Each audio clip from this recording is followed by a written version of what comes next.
kílẹ̀ nǹkan mo ní ìpele ẹ̀kọ́ ó pín sí ọ̀nà bíi 6 mẹ́jọ débi tí wọ́n fẹ́ kà dé. Àkọ́kọ́ wọ́n ní ilé ẹ̀kọ́ àkọ́bẹ̀rẹ̀. Ní level yẹn wọ́n máa ń kọ́ wa lórí nǹkan tí wọ́n ti lọ sínú ilé ìwé ibi ìkẹ́kọ̀ọ́. Wọ́n ní iṣẹ́ àgbẹ̀ níṣẹ́ ilẹ̀ wa, ẹni kò ṣiṣẹ́ á máa jalè, ìwé kíkọ́ láìsí irọ́. Ìyẹn mo rí pé ìyẹn ti lọ. Ó ti lọ. Àbí kò ti lọ? Ó ti lọ. Láìsọ ọkọ àtàdá. Ó ti lọ. Ó ti lọ. Remix ti wà. So now let's look at it. We have the farming. Yeah. We have the business of agriculture. Agribusiness. And we have the wealth in agriculture. Absolutely. If you're unable to move from farming into the business, you can never taste the wealth. Yeah. Do you think so? Yeah. Thank you very much. You've really laid a very proper foundation. Farming is like the foundation because that's where the products come from. Okay. However, it doesn't stop there. Okay. When you are farming, you are still doing the basics. That's why we said that song has been remixed. So just from farming, from elementary farming to agribusiness, the business of farming. Okay. So there is an applied science to farming now, which is the business of farming. You're just not just farming to feed yourself and to sell the remaining ones after feeding yourself. So you're farming to actually meet a need that enough people will be ready to pay for, and that's business. So when it goes from farming to feed yourself to farming to feed others, it comes to a business. Then we begin to look at what do people need? What do they want to eat? How do they meet their needs? Because business is meeting people's needs. So so the foundation is farming first, the product, because farming brings the product. Every other thing is around the products. Without the products, everything can't stand. So without the foundation actually is farming. And what is farming? Rearing of livestock, growing of crops to meet people's need. That is basic farming, and that is basic definition of agriculture from primary school. What is agriculture? Agriculture is the tilling of land. Iṣẹ́ àgbẹ̀ ni ká tọ́jú ẹran, ká tọ́jú nǹkan ọ̀sìn, ká gbìn kó, ká ká, ká jẹ fún lílò ọmọ ènìyàn. Ìyẹn ni basics. Ìyẹn ni iṣẹ́ àgbẹ̀. Iṣẹ́ àgbẹ̀ nìyẹn. Òwò àgbẹ̀ ni pé nǹkan tá a rí nínú iṣẹ́ àgbẹ̀ yìí ó kọjá nǹkan tèmi nìkan máa jẹ. So òwò àgbẹ̀ ni pé iṣẹ́ tí mò ń ṣe gbọ́dọ̀ kọjá nǹkan tèmi nìkan fẹ́ jẹ. Ẹrù tá a bá gbé tó bá tó ní jẹ, tá a bá dá gbé onìkan ló ń tó ní jẹ. Eléyìí tá a bá bẹ́ẹ̀ yẹn gbé kájọ gbé ló ń tó ní jẹ tó ń ṣẹ́kù. So it goes beyond what I can eat alone to, okay, can I meet the needs of 100 people?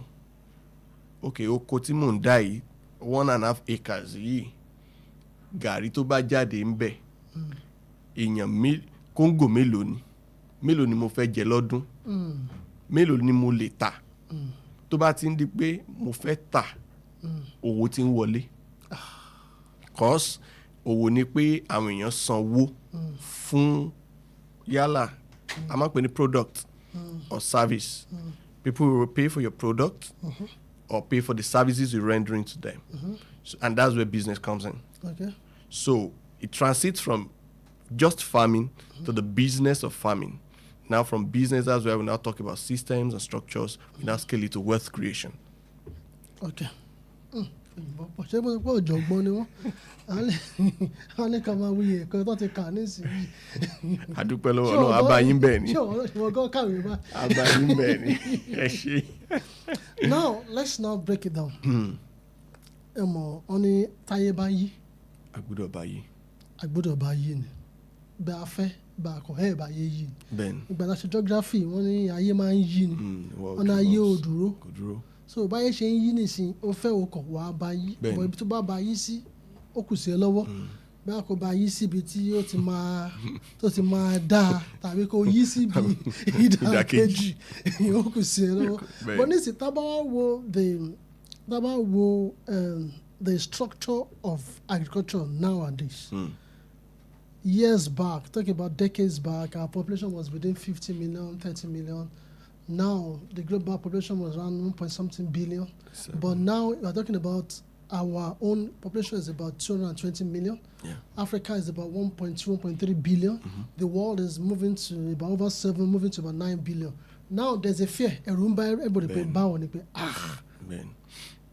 Then tabani kí a lo ọpọlọ àti ìmọ̀ àti òye tá à ń lò nígbà yẹn tá a bá lò síṣẹ́ àgbẹ̀ nísìn bí ẹni pé ó kò fẹ́ mú díẹ̀ ọ̀nà òun la wá lè gbà tó lè mú wọ́n ń pè ní innovation wọ́n ń pè ní technology kí ló tún pè náà. Innovation, technology, value addition generally, which is also basic technology.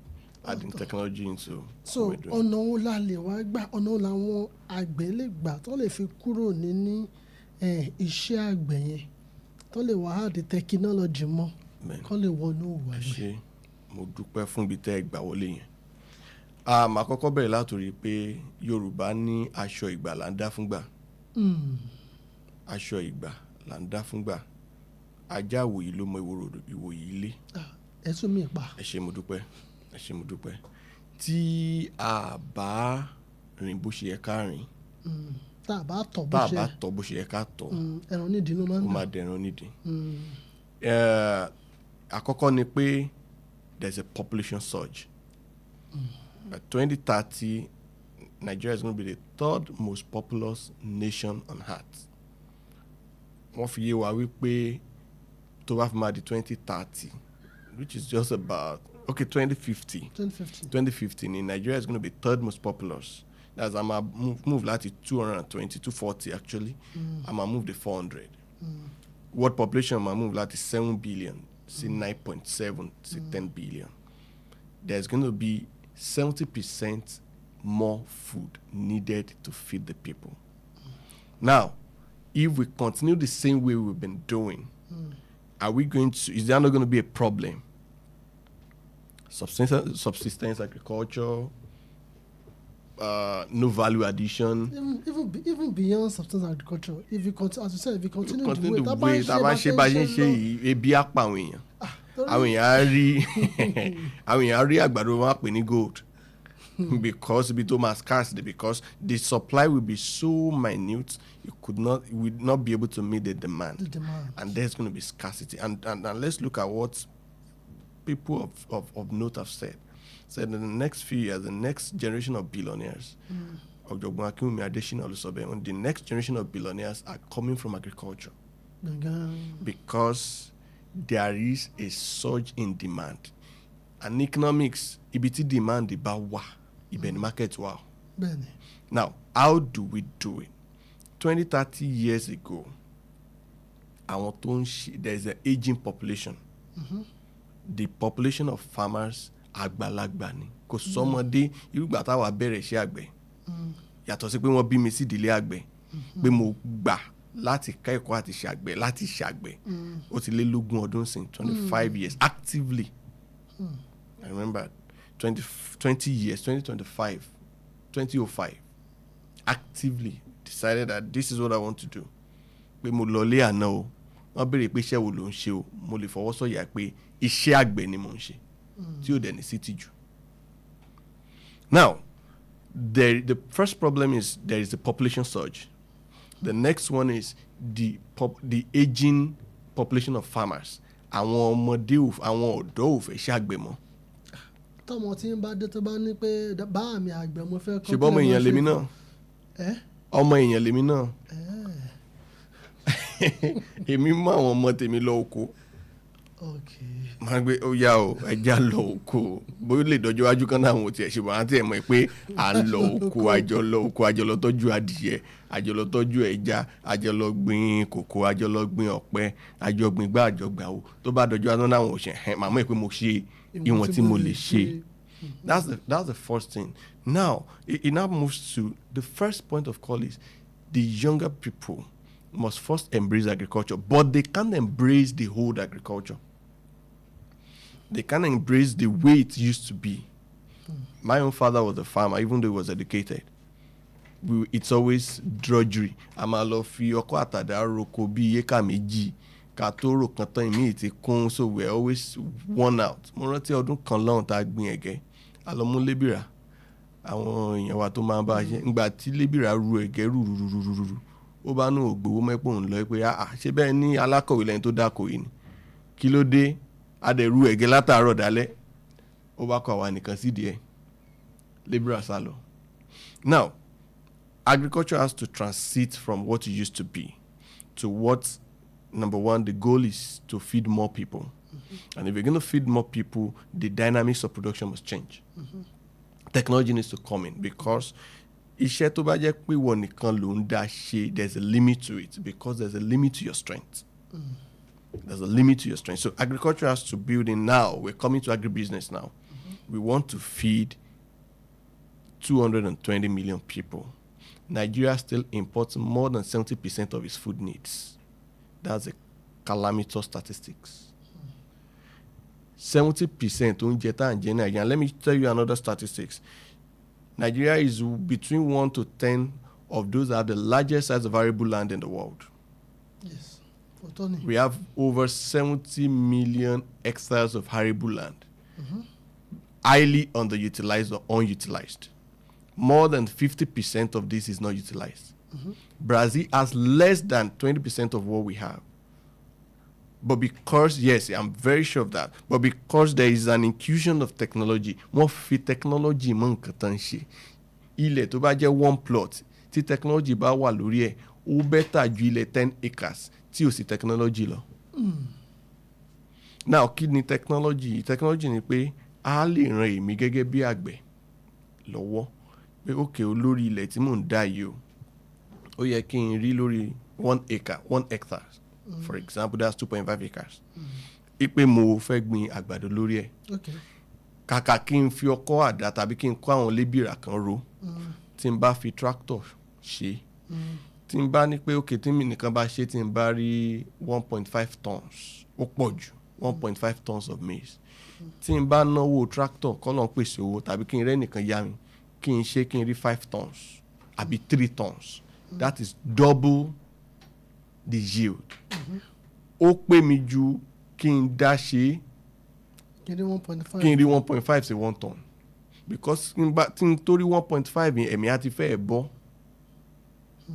Ẹ má gbàgbé tí n bá sọ pé mi kọ́ ni màá jùkọ́ màá gbà àwọn èèyàn tó máa jùkọ́. One big problem a máa ń sọ pé labour cheap o. One big problem we're having nowadays is labor, getting people to work on the farm. Ibi tẹ́ dé yẹn gan ibẹ̀ gan ló ń pè ní ojúbọ wàhálà iṣẹ́ àgbẹ̀ nísìnyí. Bẹ́ẹ̀ni nísìnyí ni ojúbọ. And now tá bá fẹ́ attract the young people because we have to begin to shift our perspective and focus sórí àwọn young people. Population once is more or less a young population. Tàwa máa shift agbọ́dọ̀ attract wọn nìyẹn. That means we have to attract them. Ajá ìwòyí ló dẹ̀ mọ ewúro ìwòyí lé. If we don't attract them, we're still going to be in primary production. Agric ti kúrò ní primary production. It moves from primary production to tech-enabled production. That is technology-enabled production. It's still primary. It's still primary, but something is helping that primary. Kí ni help yẹn ni pé help yẹn jẹ́ kó lè dá sí.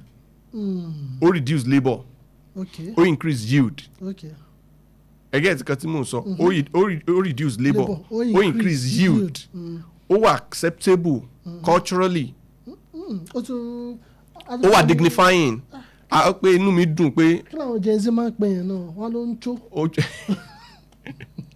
So ó wà dignifying pé okay see my. Honey clock it. Clock.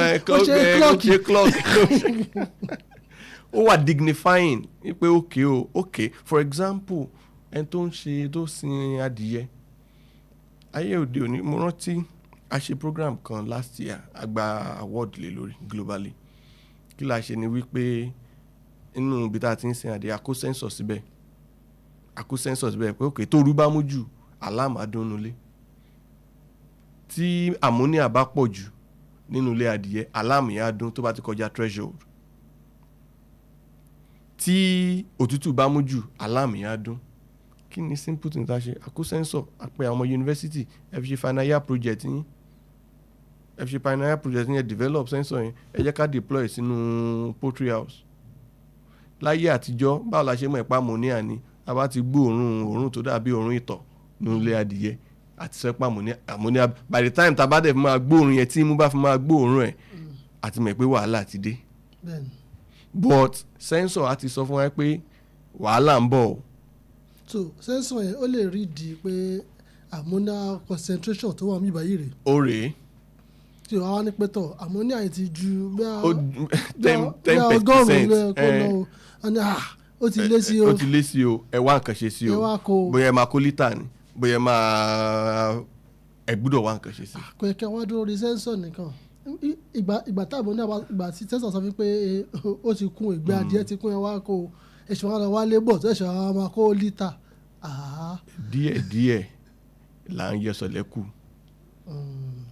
Tá a bá sọ́ọ̀vù yẹn tán àwa sọ́ọ̀vù bá a ṣe máa kó scraper ti wà. Scraper wà tó lè. So bí gbogbo èèyàn bá tiẹ̀ lè lówó scraper at least pé nǹkan tó lè kọ́kọ́ ṣe nǹkan ọ̀sìn yẹn léṣe àti yọ kúrò bá a ṣe máa wá manage ẹ̀ because kí ni ìdí tá a fi ń ṣe ògbélé ni wípé number one for example nǹkan ọ̀sìn number one matrix táwọn èèyàn máa ń wò ni wípé ṣé nǹkan ọ̀sìn mi ò ní kú mortality. Mortality rate.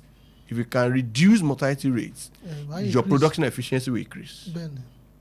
Number two ni for example bóyá à ń sin adìyẹ àbọ́pa báwo náà ṣe máa jẹ oúnjẹ tó kéré tán dẹ̀ máa tètè dàgbà a máa ń pè ní feed efficiency.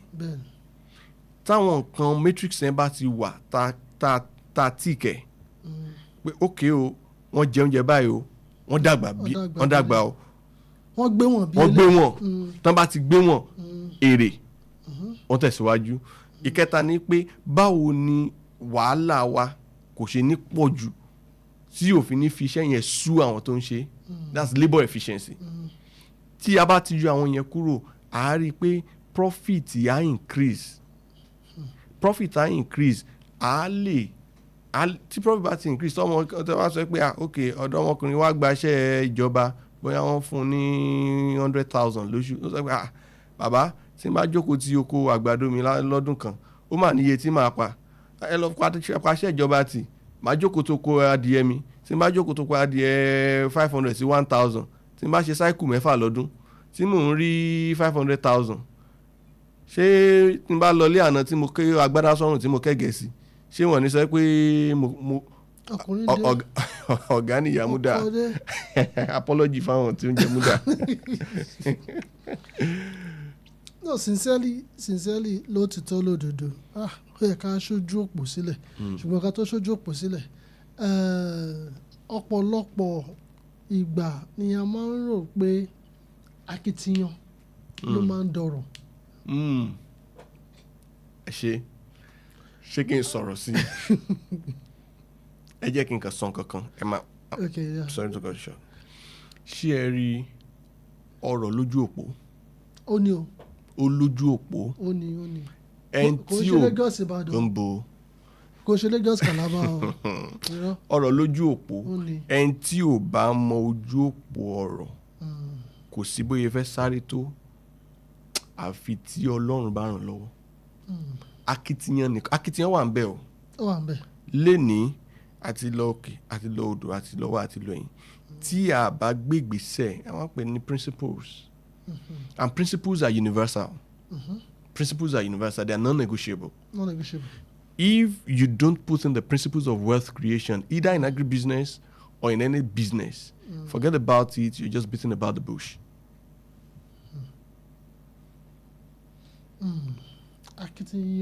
Akitiyan kò tó.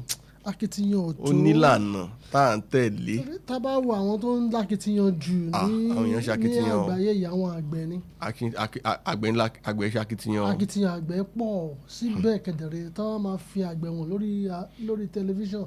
Àwọn tí. Sáṣọ ti ya narrative yẹn làwọn change ń sìn. Àwọn àgbẹ̀ táwọn ní ìsẹ́yìn wọ́n tún fún àwọn pọ́ǹkì gan pé. Narrative yẹn làwọn change and mo dẹ̀ dúpẹ́ lọ́wọ́ yín fún program yìí because in the next 10 years we must àfi tá a bá ṣe bẹ́ẹ̀ ebi àpàlù ebi máa pa ìlú. Ó tí oúnjẹ ò bá dẹ̀ tí tó oúnjẹ bá kúrò nínú ìṣẹ́ bùṣẹ́ tí oúnjẹ ò bá tí kúrò nínú ìṣẹ́, ẹ wo aná ìdá 7 nínú 10 owó tá à ń gbà lórí oúnjẹ. Òṣì nìyẹn. Ẹ rí pé láàrin oṣù mélòó nísìnyí àwọn èèyàn ò pariwo pé oúnjẹ o. Tí ọmọkùnrin bá ti ná ìdá 7 nínú ìdá 10 owó lórí oúnjẹ, òṣì ni o. Àfojúsùn wa ni wípé oúnjẹ gbúdọ̀ wálẹ̀. Tóúnjẹ bá sùn wá bọ̀, ìwọ̀nba ní gbogbo nǹkan yòókù. Okay, let's bring it down to ẹ̀ka wálẹ̀ sí level àwọn smallholders, medium scales, MSMEs. Pé àwọn aládàá-ńlá wọ́n lè fi owó wá innovation technology. Irú èèyàn tó bá jẹ́ pé ó fẹ́ máa ṣe ẹ̀gẹ́. Kan síbi táwọn ilé ẹ̀gẹ́ ò máa sunkún báyìí pé ẹ̀gẹ́ ò ṣe mítà. Bẹ́ẹ̀ni. Àwọn tó gbin ẹ̀gẹ́ lọ́dún yìí. Ẹ ká lọ síbẹ̀, àwọn tó bá gbin ẹ̀gẹ́ nísìnyí. Tó rò pé bóyá àwọn bí ọdún 3 sẹ́yìn kò nílò kó fi kankan kún ẹ̀gẹ́, kó gbin ẹ̀gẹ́ lọ́ta ní àdùn. Ṣùgbọ́n nísìnyí a kò gbin ẹ̀gẹ́ nìkan kò ká mọ́. So àwọn ọ̀nà wo lẹ́yìn pé bí àkànlọ́ gbé agbada lọ́ yan gàrí, torí gbogbo ìròyìn wa ojú pé ká yan gàrí lọ. Ṣùgbọ́n èmi ò rò wípé tí àgbẹ̀ 10, 20, 30 tó ń ṣe ẹ̀gẹ́ tó bá parapọ̀, wọ́n ṣe bábí cooperative, bí àwọn tó wá introduce technology kan sí lẹ́yìn gàrí. Mo rò pé ọ̀lànà yìí ó lè. Mo fẹ́ ọ̀rọ̀ tẹ̀sán yẹn ọ̀rọ̀ ńlá ni. Mo dẹ̀ dúpẹ́ lọ́wọ́ yín gan-an gidi. Ṣé rí tí mo fẹ́ dúpẹ́ lọ́wọ́ gbogbo àwọn àgbẹ̀, mo fẹ́ dúpẹ́ lọ́wọ́ àwọn bàbá, àwọn ìyá tí yóò jẹ́ àwọn èjìká tí yóò jẹ́ ká ṣe ó yẹ, because àwọn smallholder farmers, àwọn àgbẹ̀ oní éka kan, éka 2 àbọ̀ ló pọ̀ jù, éka 5 ló pọ̀ jù ní orílẹ̀. Àwọn ló dẹ̀ ń bọ̀ wá. Àwọn ló ń bọ̀ wá o. Ọpẹ́lọpẹ́ wọn láyé wa. Ọpẹ́lọpẹ́ láti àdáyébáyé dẹ̀ ni. A gbúdọ̀ kí wọn ká yìn wọn, because àwọn ní èjìká tí ò jẹ́ kẹ́rù o. Gbogbo ọjà tẹ gbogbo àgbàdo tán rí ń Bódìjà yẹn, àwọn oní éka kan éka 2 ni o. Àwọn ni o. A dẹ̀ gbúdọ̀ kí wọn. So mo fẹ́ kí wọn, mo fẹ́ yìn wọn. Now lẹ́yìn pé a kí wọn tán, torí pé bọ́jọ́ ṣe ń gorí ọjọ́ ní ọgbọ́n tẹ̀síwájú. Nítorí ẹ̀ náà nírú wọn ṣe rán wa lọ léwe. Ọ̀nà wo la lè gbà ká má kú sóko ajé àdì. Number 1 ni wípé àgbẹ̀ gbúdọ̀ fọwọ́sowọ́pọ̀. Kí ni ìdí tí ò jẹ́ kágbẹ̀ fọwọ́sowọ́pọ̀ ni pé most times trust, ìfọkàntán ó ti sọnù. Bẹ́ẹ̀ni, láàrin àgbẹ̀ àti àwọn tó ń darí àgbẹ̀. Ọ̀pọ̀ àwọn tó ń darí àgbẹ̀ tán bá ti gba owó bóyá lọ́dọ̀ ìjọba, lọ́dọ̀ àwọn àjọ ayánilówó, bóyá lọ́dọ̀ àwọn adójútòfò, owó tán gbà ò dọ́dọ̀ àwọn àgbẹ̀ gangan tó ń dáko lórí oko. Trust issue. Trust issue is a big factor in our farming system. Now, tí a bá lè rí trust yẹn resolve, tí àgbẹ̀ bá collaborate. So they can tí trust bá ti wà. Bẹ́ẹ̀ni. Pé àwọn adarí wa rèé o. Àwọn eléyìí wọ́n fẹ́ wá kówó jẹ ni o. Àwọn eléyìí wọ́n fẹ́ wá ṣe nǹkan tó tọ́ ni o. Tán bá ti lè rí trust yẹn resolve, tí àgbẹ̀ bá fọwọ́sowọ́pọ̀. So àti introduce technology. Ó máa rọrùn. Ṣé rí tí gbogbo wa bá dáwọ́ 1 naira, mo dá 1 naira, ẹ̀yin dá let me say 1,000. Adẹ̀ lágbẹ̀ 100. Lágbègbè wa a dá 1,000 àní 100,000. A rọ̀ wá lọ́rùn láti lọ bá any bank pé àwa 100 là ní kínní àti ní 100,000. Ẹ fún wa ní 200,000 mọ́. A fẹ́ ní, for example, mo kàn ṣe example, a fẹ́ ní flash dryer. Pé lọ́dún tó kọjá o 50 acres làwa 100 yìí dá o. Yield wa dẹ̀rẹ̀ ó lé ní 50 tons of cassava. A dẹ̀ ti láwọn tó máa rà lẹ́kọ̀ọ́ bọ̀ nǹkan tó sọ fún wa ni pé ká ní flash dryer dẹ̀ lè kó gbé flash dryer láti a lè gbá ẹ̀gẹ́ wa láti Ìbàràpá tàbí Ṣẹ̀yìn ká gbé lọ sékòó ó máa bàjẹ́ kó tó dẹ́kòó pẹ̀lú ojú ọ̀nà ẹ jẹ́ ká ní tiwa nínú oko wa ń bì ẹ wá ràn wá lọ́wọ́ tán bá lè gbé yẹn síbẹ̀ àwọn yẹn á wò pé àgbẹ̀ 100 wọ́n ti dá iye báyìí èlò ló kù tá a máa fi sí ẹ jẹ́ ká fi sí ká dá flash dryer ọrọ̀ ajé ìlú yẹn ti yàtọ̀. fáwọn àwọn ọgọ́rùn-ún èèyàn yẹn. I'm telling you economy community yẹn yàtọ̀ because the children want to stay there the fathers the parents are enriched because wọ́n rẹ́ni ta ọjà wọn fún kò sí pé njọ́ agbìn ẹ̀gẹ́ ní ìdúnta ẹ̀gẹ́ ta gbogbo ayé lọ gbẹ̀gẹ́ lọ́dún tó kọjá ẹ̀gẹ́ ti lulẹ̀ ó ti dọdún tó ọdún mẹ́ta sínsìn ẹ̀gẹ́ á tún lọ sí because àwọn yẹn máa sá kúrò ń di ẹ̀gẹ́ lọ́dún tó ń bọ̀ látọ̀dún yìí lọ wọ́n á sá kúrò ń di ẹ̀ àwọn tó bá kù sí díẹ̀ wọ́n á tún jèrè ọdún tá cycle that's the cycle the same thing àgbàdo that's the cycle now tán bá wá collaborate which is what I'm collaborate 900 yẹn jẹ́ tó fún wa example wọ́n á lọ sí research station pé ẹ̀yin ọ̀jọ̀gbọ́n wa o ẹ̀yin kàwé àwa ka oko iṣẹ́ oko iye wa ṣùgbọ́n a rán yín lọ léèwé pé ọ̀nà wo là ń gbà ṣe ẹgẹ́ wa yìí ọlọ́dún kan àbọ̀ ni a fẹ́ jẹ́ kó jẹ́ ọlọ́dún kan tí ò ní tètè máa bàjẹ́ tómi náà ò ní pọ̀ jù ṣé ẹ ti ṣe ìwádìí mọ̀ ìjì a máa ń pè ní technology transfer because there is going to be a link between the technology providers and the technology users. When the technology providers can provide technology for the users and they diffuse technology diffusion, the technology could diffuse easily to the technology users. It becomes a seamless effort. Basically, through collaboration, we have several ways. Patenting, we have joint ventures, we have contract farming, we have a lot of ways we can diffuse technology. But wọ́n lè sọ pé ẹ bá wa ṣe tiwa yìí tí ẹ̀gẹ́ wa yìí ẹ wá bu yẹ̀pẹ̀ ọ̀dọ̀ wa dání irú kan ló lè ṣe dáadáa lágbègbè wa yìí.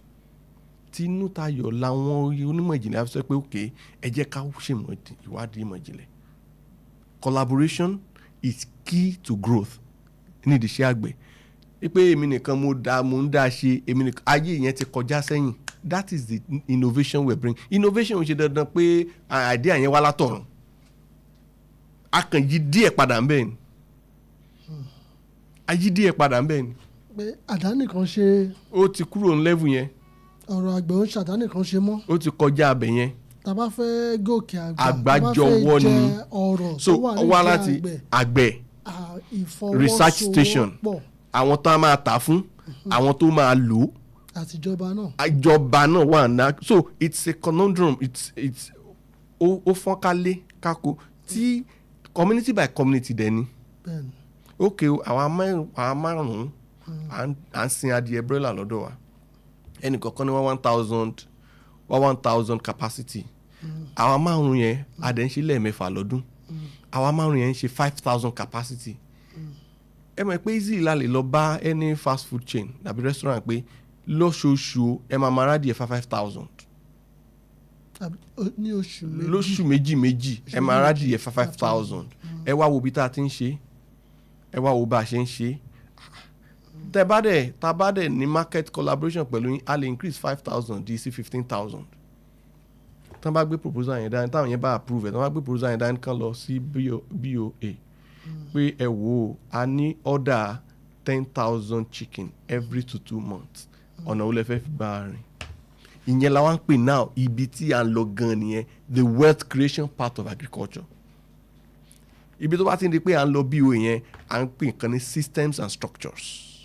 Systems and structures àwa wà pé okay o kẹ́ ẹ tó lè for example yá ẹ fẹ́ ṣe 10,000 kẹ́ ẹ tó lè rí o ṣe ní bank account because à ń sọ̀rọ̀ ọ̀rọ̀ lójú òpó o ní bank account o fẹ́ ní kí ìjọba ràn ẹ́ lọ́wọ́.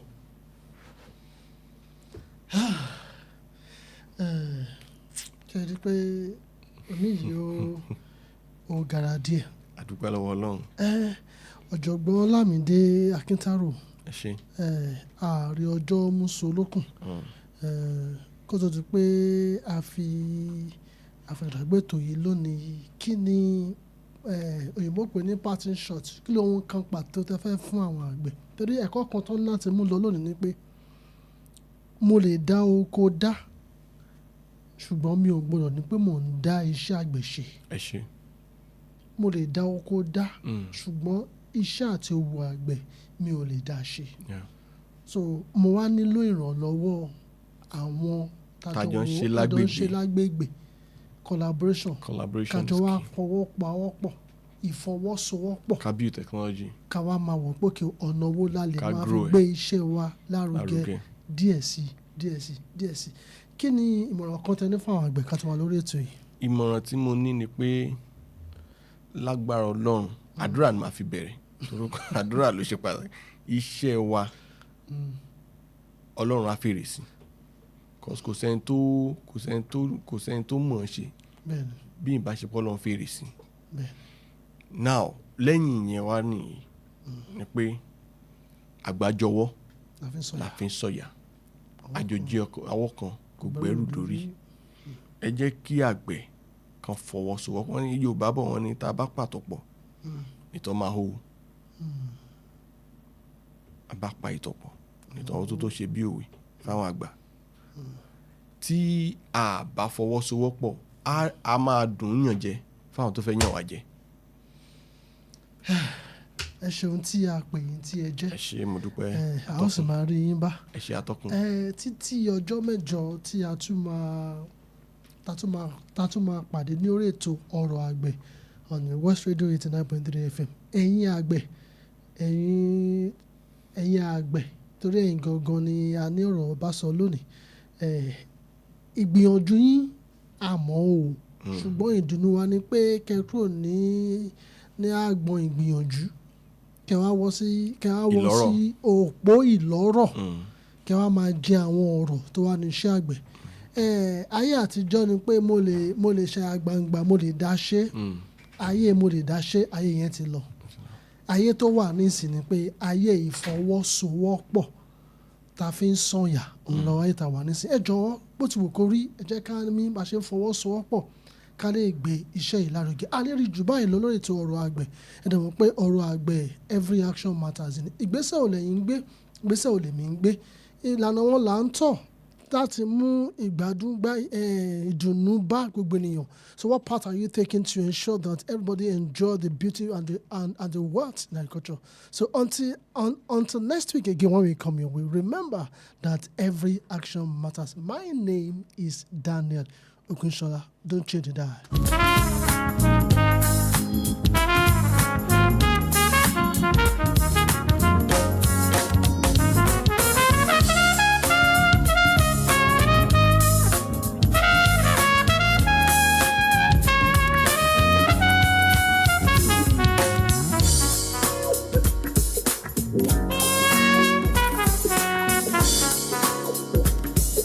Mama Johnny.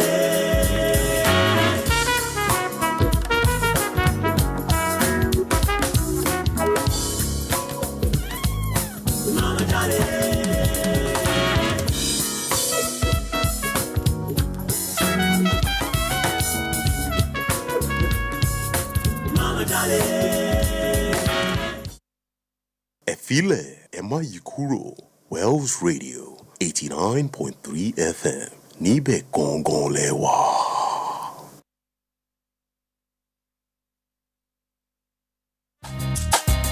Hello everybody, my name is Akin Lewis and you know me. You're listening to Wells Radio 89.3 FM and it is called your preferred wholesome radio. So keep it locked. Stay tuned. This is the radio you've been waiting for.